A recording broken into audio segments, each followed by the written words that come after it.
మీ ఎలాంటి వ్యాపార ప్రకటనలకైనా వెంటనే మా ఛానల్ సంప్రదించండి. నమస్తే.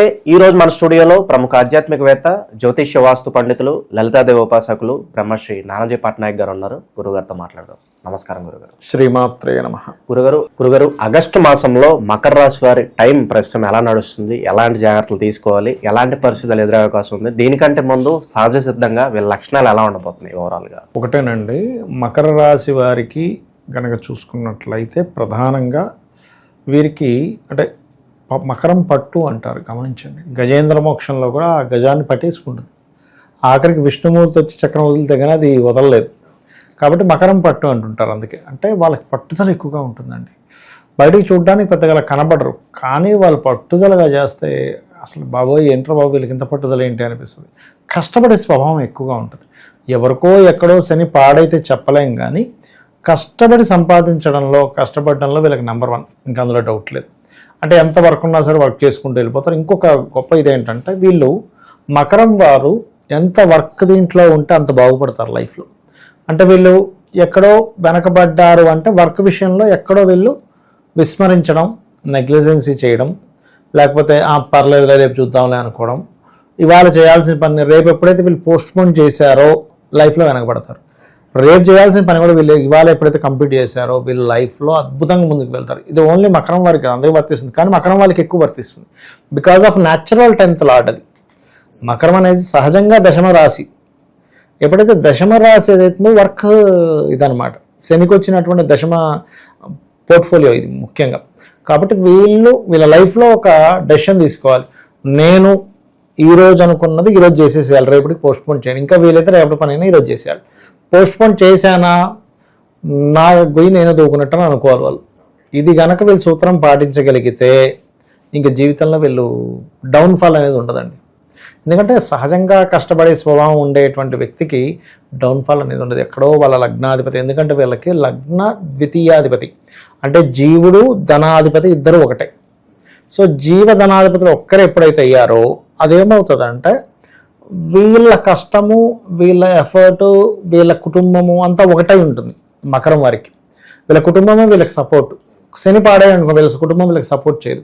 శని బాగుంటే కుటుంబము సపోర్ట్ ఉంటుంది, ధనపరంగా బాగుంటుంది, వీళ్ళని వీరే ఎలివేట్ చేసుకుంటూ కొంతమంది చూడండి డైరెక్టర్స్ ఉంటారు, వీళ్ళందరూ ఉంటారు.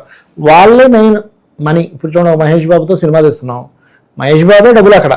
డైరెక్టర్ షూటింగ్ చేస్తాడు, మ్యూజిక్ డైరెక్టర్ ఏదైనా, కానీ మార్కెట్ దేనిలో వెళ్తుంది? ఒక మంచి డైరెక్టర్, మంచి యాక్టర్ వల్ల కదా మార్కెట్. ఆయన ద్వారా ఒక 500 కోట్లు నడుస్తుంది. కొత్త వ్యక్తిని పెట్టాలంటే 500 కోట్లు ఇవ్వాలంటే ఇవ్వలేరు. ఏదో 1-2 కోట్లు నడవచ్చు మంచి ఇది ఉంటే, కొంచెం సినిమా బాగుందంటే. అలా ఏంటంటే వాళ్ళని వాళ్ళు ప్రొజెక్ట్ చేసుకోవడమే మకరం యొక్క ప్రథమ ఉద్దేశంగా పెట్టుకుని వాళ్ళు ముందుకు వెళ్తూ ఉండాలి. మరి ప్రస్తుతానికి వీళ్ళ టైం ఎలా నడుస్తుంది ఆగస్టు మాసంలో, ఎలా జాగ్రత్తలు తీసుకోవాలి? వీళ్ళు ఒకటేనండి, ఈ ఆగస్ట్ అనే కాదు రాబోయే 4.5 నెలలు కూడా వీళ్ళ లగ్నాధిపతి 3లోకి వెళ్ళి వక్రించాడు. సో ఈ వక్రించినప్పుడు ఏమవుతుందంటే ఇక్కడ ప్రధానంగా వీళ్ళు తీసుకోవాల్సిన ముఖ్యమైనటువంటి జాగ్రత్త ఏంటంటే సరదాగా ఒకసారి మనం సెట్ అయి రాస్తాం, అది ఒక్కొక్కసారి రివర్స్ అవుతుంది. ఈ 4.5 నెలలు వీళ్ళు చాలా జాగ్రత్తగా ఉండాలి. ఫ్రెండే కదా సెట్ వేస్తే ఆ ఫ్రెండ్ నేను అడిగాను, నువ్వు ఇంత మాట అంటావు, అరే నేను ఎప్పుడు వేస్తుంటా కదా, ఈరోజు ఏమైంది, ఇంతకంటే పెద్ద పెద్ద సెటర్లు వేసాను, ఎప్పుడు కూడా నువ్వు ఫీల్ అవ్వలేదు, మరి ఈరోజు ఏమైంది నీకంటే అంతే, ఈరోజు నాకు తగిలింది అంటాడు. కాబట్టి నేను చెప్పేది ఒకటే, ఈ 4.5 నెలలు కొంచెం జాగ్రత్తగా ఉండాలి. కారణం ఏమిటంటే అందులో ముఖ్యంగా ఆగస్టు మాసంలో ఈ 3 అంటే కమ్యూనికేషన్. ఈ కమ్యూనికేషన్ హౌస్లో ఉండే శనికి కుజుడు దృష్టి ఉంది. ఎప్పుడైతే మార్స్ యొక్క ఆస్పెక్ట్ కమ్యూనికేషన్ హౌస్ మీద ఉందో అది కొంచెం స్ట్రెస్ని ఎక్కువగా ఇస్తూ ఉంటుంది. కాబట్టి ఈ విషయాల్లో చాలా జాగ్రత్తగా ఉండాలి. 2లో రాహు ఉన్నందుకు ఆన్లైన్ త్రూ కానీ, అదేవిధంగా విదేశీ సంబంధం మూలకంగా కానీ, chemicals, pharma related, photography, x ray, లేకపోతే మనకి ఈ డయాగ్నోటిక్ రిలేటెడ్ ఇట్లాంటి వాటి మూలంగా ధనయోగం ఉంటుంది. అలాగే ఎప్పటి నుంచో కొంత భూ సంబంధించిన ఇరుక్కుపోయినవి ఈ 4వ అధిపతి ఎప్పుడైతే 8లో కేతువుతో ఉండి ఇప్పుడు మారిపోయాడు, కన్యలోకి వెళ్ళిపోయినందుకు ఇక్కడ కొంచెం రిలీఫ్ అనేటువంటిది వస్తుందండి. కాకపోతే ఈ మకరం వారు మాత్రం కొంచెం 11, 12 తేదీల్లో ఎవరికైనా మనీ ఇచ్చే విషయాల్లో కొంత జాగ్రత్తగా ఉండాలి. 13, 14 తేదీల్లో వీళ్ళు ఏదైనా కమ్యూనికేట్ చేసేటప్పుడు అగ్రిమెంట్స్ రాసుకునేటువంటి అంశాలలోని కాస్త జాగ్రత్తగా ఉండాలి, ఇది గుర్తుపెట్టుకోండి. ఓకే, అలాగే వీళ్ళకి ఇంకొక విషయం ఏంటంటే ఈ 5వ అధిపతి 6లో ఉన్నాడు, 6లో 2 శుభగ్రహాలు ఉన్నాయి. సో ఎప్పుడైతే 2 శుభగ్రహాలు 6లో ఉండి ధనస్థానాన్ని చూస్తాయో ఫినాన్షియల్గా గ్రోత్ అనేటువంటిది ఇక్కడ ఉంటుంది, ఇంకా అందులో డౌట్ లేదు. సో అది కూడా ఎట్లాగా ఏదైనా యూట్యూబ్ లేకపోతే రకరకాల ఇవి ఉంటాయి చూసారా, వాటి మూలంగా ధనయోగం అనేటువంటిది వీళ్ళకి వస్తుంది, అందులో ఎటువంటి సందేహం లేదు. లోన్స్ లభిస్తాయి. ఇప్పుడు చూడండి, మనకు లోన్స్ రావడం కూడా ఒక యోగం. అందులో అయ్యో అప్పుల పాలు అయిపోయాం అనుకుంటారు. నేనేమంటానంటే అప్పుల పాలు అవడం వేరు, మీరు ఒక లోన్ పర్టికులర్గా ఒక గృహం కోసమనో పర్సనల్ లోన్ అనో బిజినెస్ లోన్ అనో ట్రై చేసేటప్పుడు అది రావడం వేరు. మనకి శాస్త్రంలో ఉంది, అప్పిచ్చువాడు వైద్యుడు లేని ఊర్లో మనం ఉండకూడదట. వైద్యుడు ఉన్నా లేకపోయినా ఆ ఊర్లో ఉండకూడదట, ఇది వెంటనే ఖాళీ చేసేయాలట. అప్పిచ్చేవాడు లేకపోయినా ఉండకూడదట. ఎందుకంటే నీకు ఇబ్బంది పెట్టేవి 2 ఎక్కువగా, ధనం లేకపోవడమో రోగం రావడమో. మిగతావన్నీ చిన్నవే, కానీ 2 సర్వే అవ్వడానికి చాలా ముఖ్యమైనటువంటివి, బతకడానికి ముఖ్యమైనవి. ఈ మధ్యన పెళ్ళవడానికి కూడా సిబిల్ స్కోర్ చెక్ చేస్తున్నారు. అప్పు తీసుకుంటే సిబిల్ స్కోర్ ఉంటుంది, లేదు నో సిబిల్ స్కోర్. కాబట్టి ఏంటంటే ఇది చాలా ముఖ్యమైనటువంటిది, కాబట్టి ఇక్కడ అప్పు లభించేటువంటి యోగం ఉంటుంది. ఇంకోటి ఏంటంటే వీళ్ళు ఎట్టి పరిస్థితుల్లో కూడా వివాహ నిర్ణయాలు కానీ అండ్ పార్ట్నర్షిప్స్ విషయాల్లో కానీ 11, 12, 13, 14 తేదీలు జాగ్రత్తగా ఉండాలి, ముఖ్యంగా గుర్తుపెట్టుకోండి. అలాగే ఈ 11, 12 తేదీల్లో ఎవరికైనా మనీ మ్యాటర్స్ విషయంలో కూడా కొంత జాగ్రత్త వహిస్తూ ఉండాలి. అండ్ ఇక్కడ అష్టమంలోకి రవి వెళ్తున్నందుకు, ఎప్పుడు వెళ్తున్నాడు అంటే 17వ తేదీ మారుతున్నాడు ఆ రవి. ఎప్పుడైతే ఈ అష్టమ స్థానంలో రవి యొక్క సంచారము అనేటువంటిది ఏదైతే ఉందో పర్టికులర్గా అంటే ఈ present June, July to August 16, 17 తేదీల మధ్యలో రవి 8లోకి వచ్చేస్తాడు.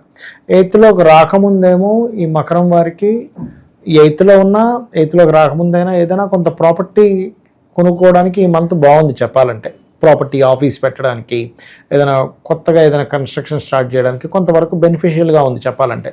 కాకపోతే ఈ అష్టమంలోకి వెళ్ళే రవి వల్ల కొంచెం తాతగారి ఆస్తికి సంబంధించిన విషయంలో ఈ నెల 17వ తేదీ అంటే ఆగస్టు నెల 17వ తేదీ నుంచి కొంత జాగ్రత్తగా ఉండాలి, గుర్తుపెట్టుకోండి. ఇక ఇన్సూరెన్సెస్ మూలంగా కొంత కలిసి రావడము అండ్ తండ్రి గారితో, ఎందుకంటే అష్టమ స్థానంలో రవికేతుతో కదా, తండ్రి గారితో కొంత దూరం అవ్వడం, లేకపోతే తండ్రి ఒక దగ్గర వీళ్ళ ఒక దగ్గర ఉండడం, ఇటువంటివి ఎక్కువగా చూపిస్తున్నాయి.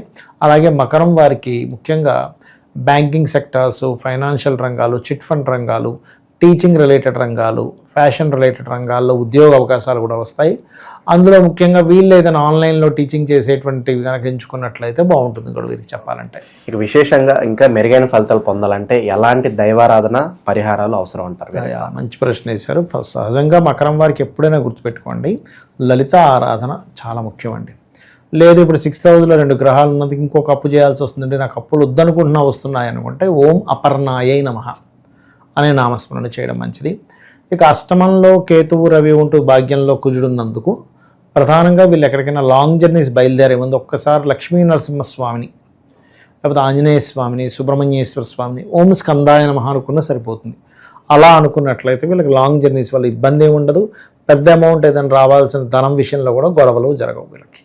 ఓవరాల్గా ఆగస్టు మాసంలో మకర రాశి వారి పరిస్థితి ఏ విధంగా ఉండబోతుంది, ఎలాంటి ఛాలెంజెస్ వీళ్ళకి ఎదురయ్యే అవకాశాలు ఉన్నాయి, అద్భుతంగా వివరించారు. ధన్యవాదాలు గురు. శ్రీమాత్రే నమః.